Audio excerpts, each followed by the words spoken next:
This is Defender Radio.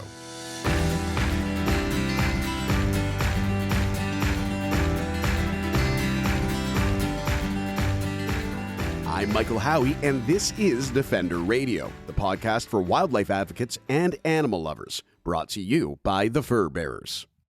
2 fur farms in Quebec are at the center of a complaint filed by Animal Justice after they received images from We Animals Media. The photos, captured in August 2022, show deplorable conditions for mink and foxes.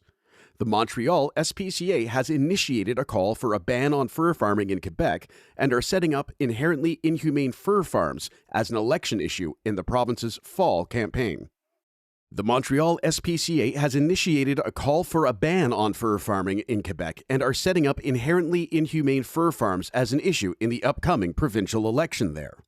Camille Labchuk, executive director of the animal law nonprofit Animal Justice, joined Defender Radio to discuss the situation in Quebec, what the images revealed, how various organizations are pushing for change, and what individuals can do to make a difference.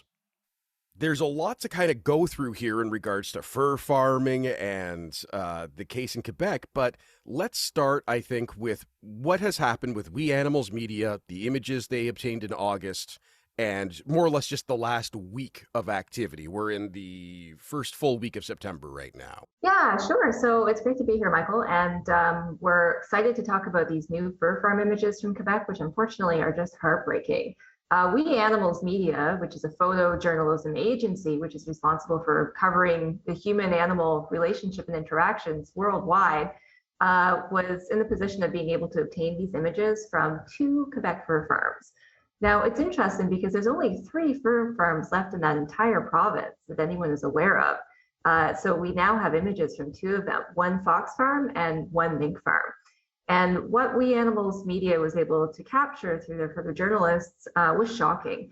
There were foxes living in tiny wired cages, most of them without any form of obvious enrichment. The wire cages didn't appear to conform to standards that the industry sets for itself. The foxes were all by themselves. They were separated, really nothing to do in those cages all day long. And frankly, it just breaks my heart to see animals in those conditions. And then the minks were in a separate location. They, again, there was no visible enrichment. Some of them didn't even have nest boxes. Filthy conditions, really, dark and dingy, accumulation of feces and urine underneath the cages and dirty water that we saw in those images. So Animal Justice was fortunate to be able to release those images obtained by We Animals Media to the public yesterday so that people can see the reality of what is still happening on fur farms in Quebec and in Canada until governments provincially and federally ban this practice.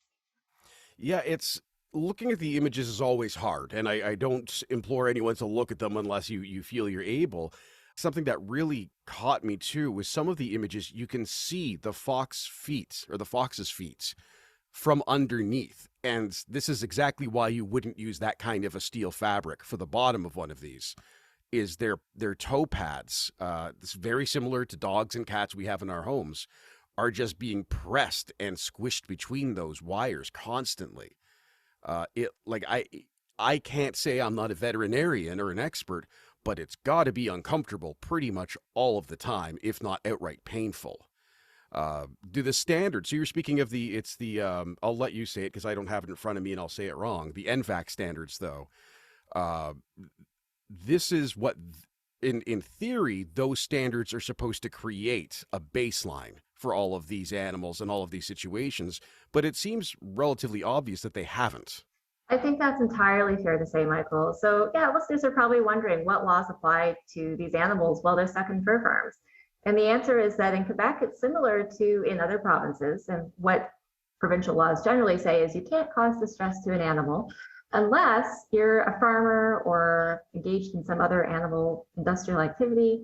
Then you can cause distress so long as the distress is in accordance with reasonable and generally accepted practices used by industries that are common.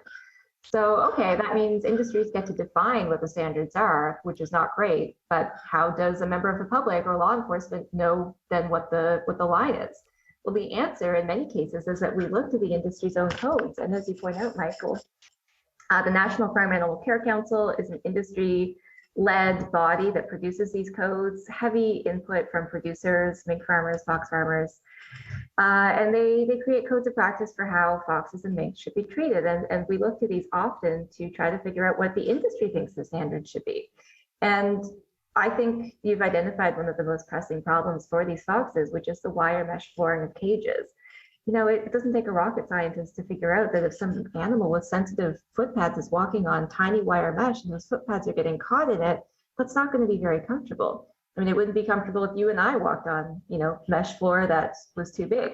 Mm-hmm. So the Fox code produced by NFAC says clearly that wire mesh for all pen floors must have openings no larger than 1 inch by 2 inches. And we're concerned that these wire mesh floors may not comply. But wire mesh size for all floors has to be appropriate for the size of the foxes so that they don't catch their foot pads on them, so that those sensitive little foot pads don't get harmed by the wire mesh floors. And that's a huge issue here. Other things that are concerning about those fox huts is they were sort of out in the open. There's no other enclosure on the sides or on top of the fox pens.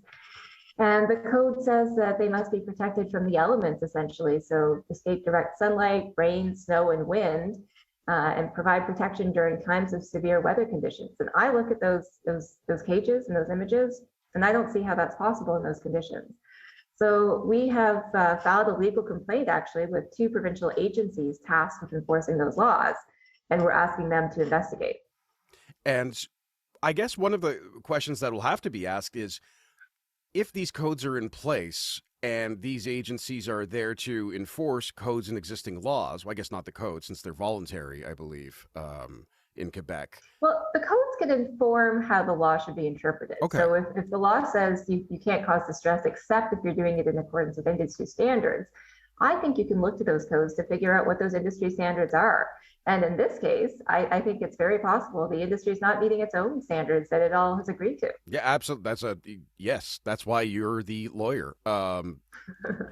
Very well put. And I guess then the question is, if that is the case, why isn't this then just shut down? And I think that's often, when we find out about these fur farms in general, let alone the conditions animals face in some of these situations, such as profiled in this case, why aren't government agencies able to just go in and say, nope, not good enough, you're done?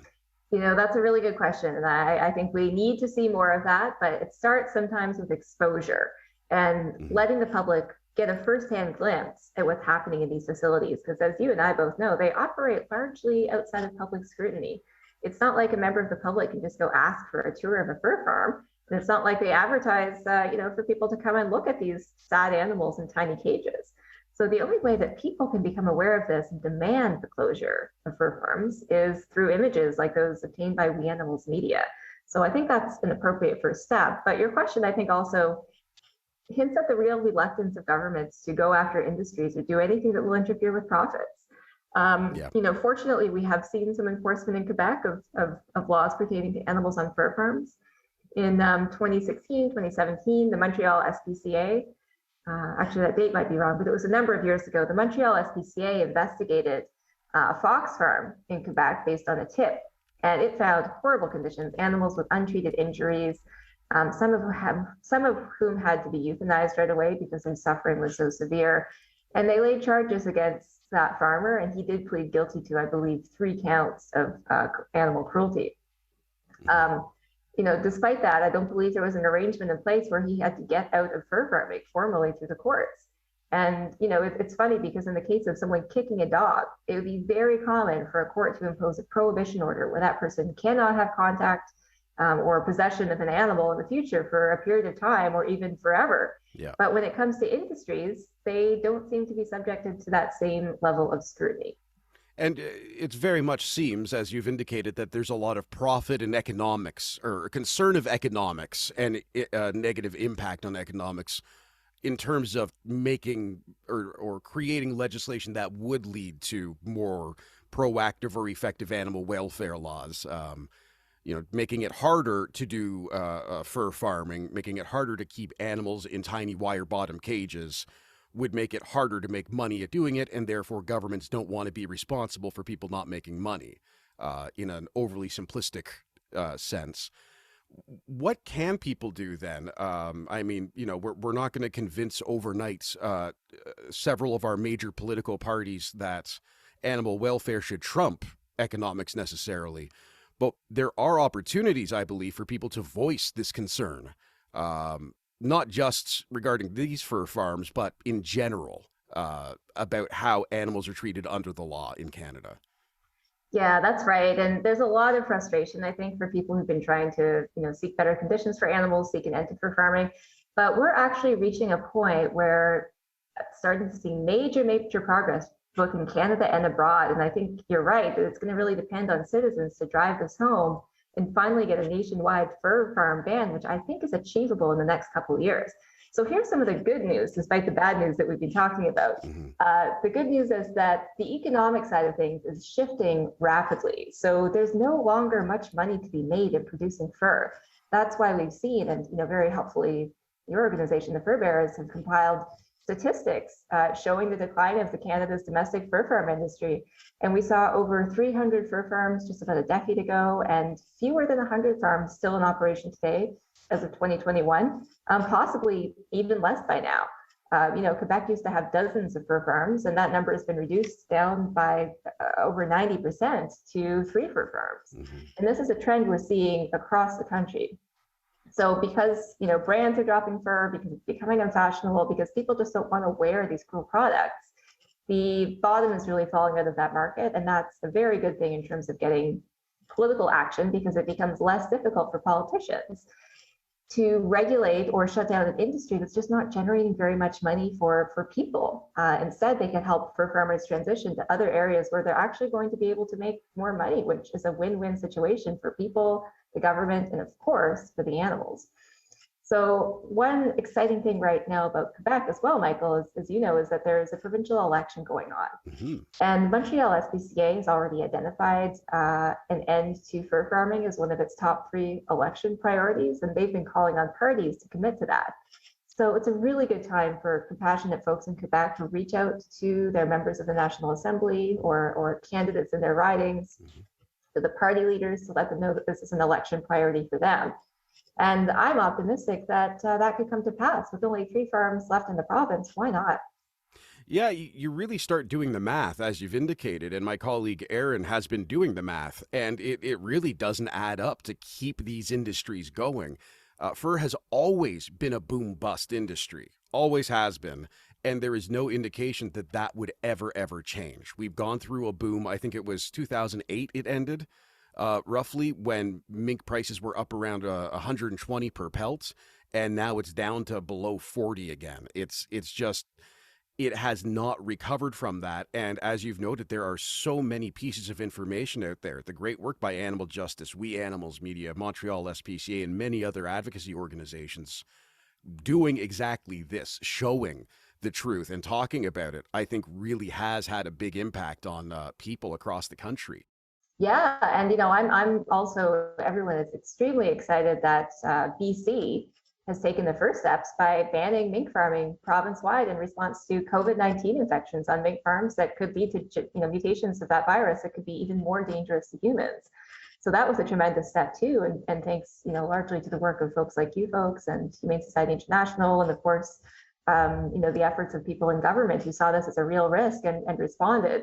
So there's a lot of factors affecting this industry right now, and we're talking about Canada, but of course we could equally look to the global stage and look at over 20 countries that have committed to taking action to ending fur farming of some type inside their borders domestically. It's a global movement at this point, and I feel like it's unstoppable.